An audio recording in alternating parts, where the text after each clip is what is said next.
Hey everybody. So this is Dr. Jacob Larson with Read, Write, and Cite, and I wanted to record this as I check out this new tool from SciSpace. It integrates basically a chat GPT like AI product to help you analyze and understand research. So I'm going to walk through what the practicalities of a product like this are for students and for teachers, and maybe some concerns as well. So let's talk about it. So I've created a free account, and now I'm logged into the website. And from here, I can go to my library where I've already uploaded documents to be analyzed and to basically talk with the AI Copilot to help me go through some things, but I'm going to show you the process from scratch. So here we go. So I've gone on to our my college's database, pulled down a research article. I'm going to upload it here. So I click upload. This takes me to my library.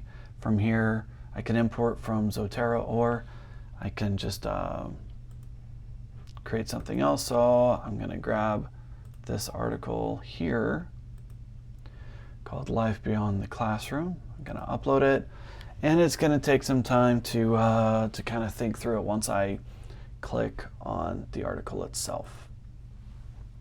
So it's uploaded it. Now I can see this article. This is called Life Beyond the Classroom, Project-Based Learning in a World Language Writing Course from Lauren J. Brooks and Catherine Kirshen from North Carolina State University and Penn State. So from here, I've got the article open. On the left, this is from Journal of American Association of Teachers of German.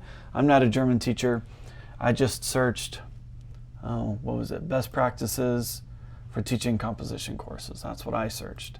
And this is an article that I found. Okay, so it's a very typical research article. We've got an abstract, we've got the document itself, we've got some background. I have not read through this. So on the right hand side of the page, we have the Copilot. This is the AI tool that is designed to help students, researchers, academics to kind of get through the denser language questions that they might have about a given text. So let's just start with something simple. Summarize the text. So I click summarize the text. It does its AI whatever, and it's going to think for a little bit, and it's creating a summary. Now, I could just go over here and read the abstract. That's how research is really, kind of intended. It's kind of the strategies that we already have in place in academia, but this is what the AI came up with. This article describes the implementation of project-based learning in an upper-level German as a foreign language writing course at a North American university. The pedagogical approach focuses on active learning, learner autonomy, collaboration among peers, and developing transferable skills with meaningful tasks and assessment. It reimagines the traditional teacher-centered world language classroom to help students develop necessary skills for lifelong success in various contexts. The report maps out course designs, text activities, and assessment that can be adopted by either instructors and demonstrating potential improvement of linguistic and non-linguistic skill sets. Finally, it contributes to a growing body of scholarship related best practices for project-based learning in world languages classrooms. So if I'm a researcher and that sounds like something that's useful to me, I may want to continue checking out the article. Or I can continue to use the AI tool to do some of this for me. Now, I'm gonna try something. Here I can use any of the sample questions that they have here to ask. I can also, like, dislike, I can ask a follow-up question to a question I've previously had, or I can just ask my own question from this point. So I'm going to ask a follow-up. I'm going to ask,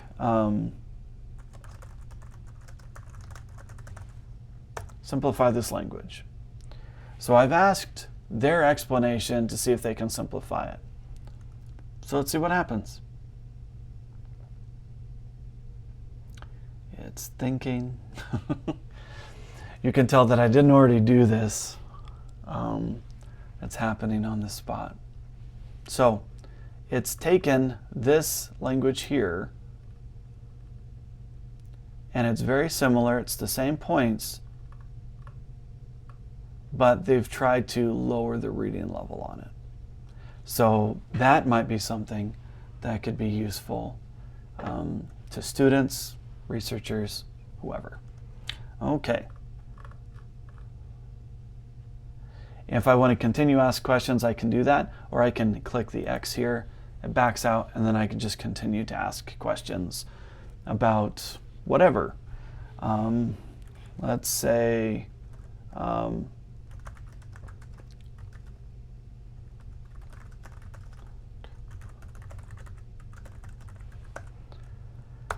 I've asked for a quote that summarizes the text. Now, it didn't take very long. It found a quote from the text that says, "This pedagogical approach focuses on active learning, learner autonomy," and it goes through.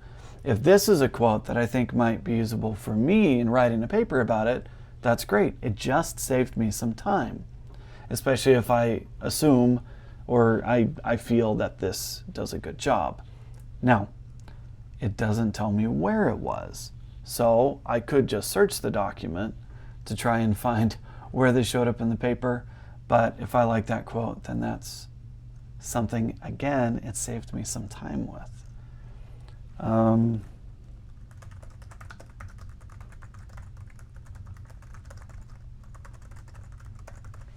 So let's ask what the authors say they recommended for future research.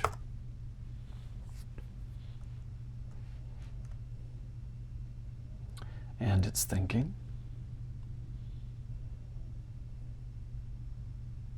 Still, there we go. Okay, the authors recommend that future research should focus on exploring the effectiveness of project-based learning, blah, yada, yada. Okay, so what I've done is I've asked a series of questions, the kinds of questions I might want if I'm writing an annotated bibliography. So first of all, it pulled out several points that would help to summarize the text. I asked it to simplify it.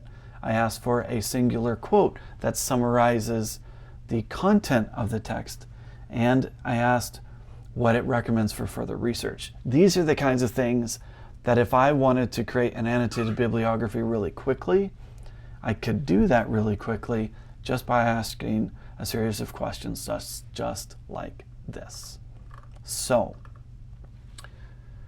what does this mean for students? For students, it means, well, this AI tool, at the very least, can take something that could be very complicated and dense, like, academic research, and make it more understandable.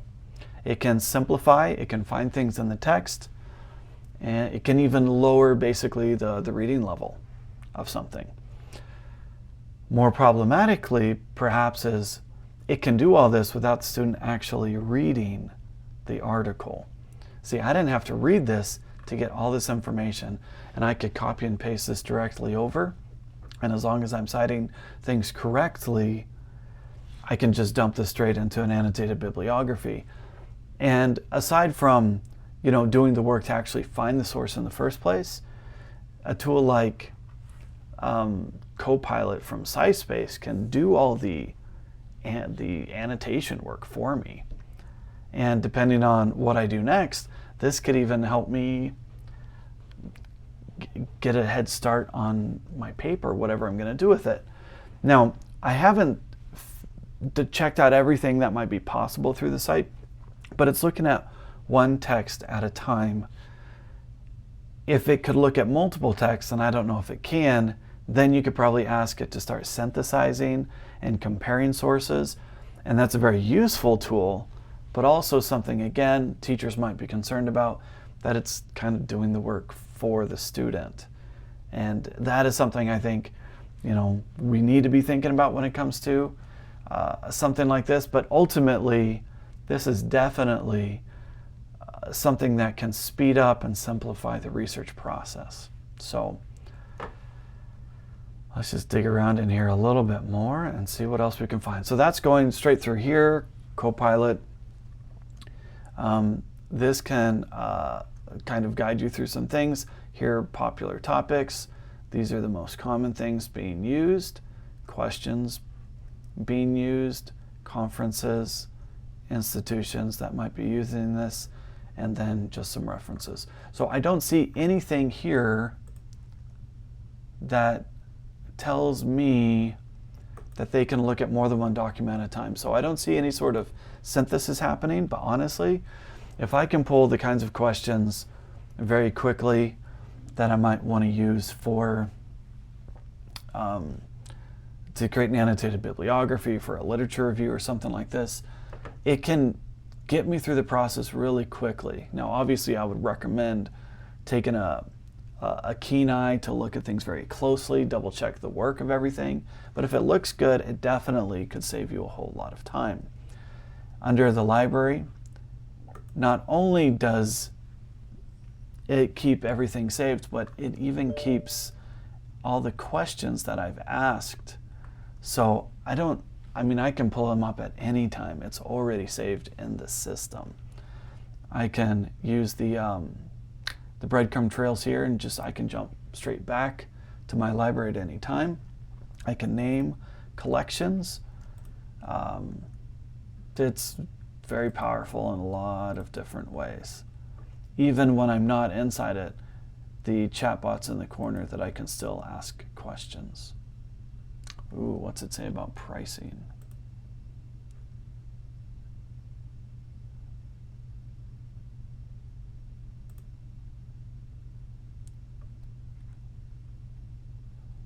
Yeah, it's answering questions about what's free.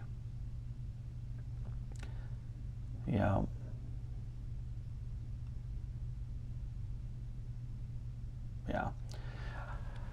Yeah, I'm not super interested in trying to figure out everything about pricing, but a tool like this, I think back when I was working on my master's or on my doctorate, being able to get through information really quickly would be incredibly helpful to me.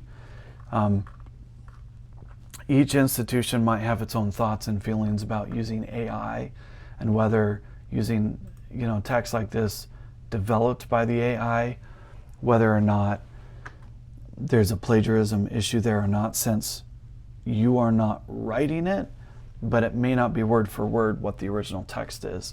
So you'd have to investigate whether or not your institution would want you to rephrase this or if you can copy and paste it as is. Definitely a lot of things to look into, but that's just a real quick look into the Copilot tool through SciSpace. I'd be curious what you think about a tool like this. Again, I'm not an expert. This is something that's just exploding right now, and this is something I thought would be worth checking out. So let me know what you think, and we can have a conversation about this. Thanks, everyone. We'll see you in the next video. Bye.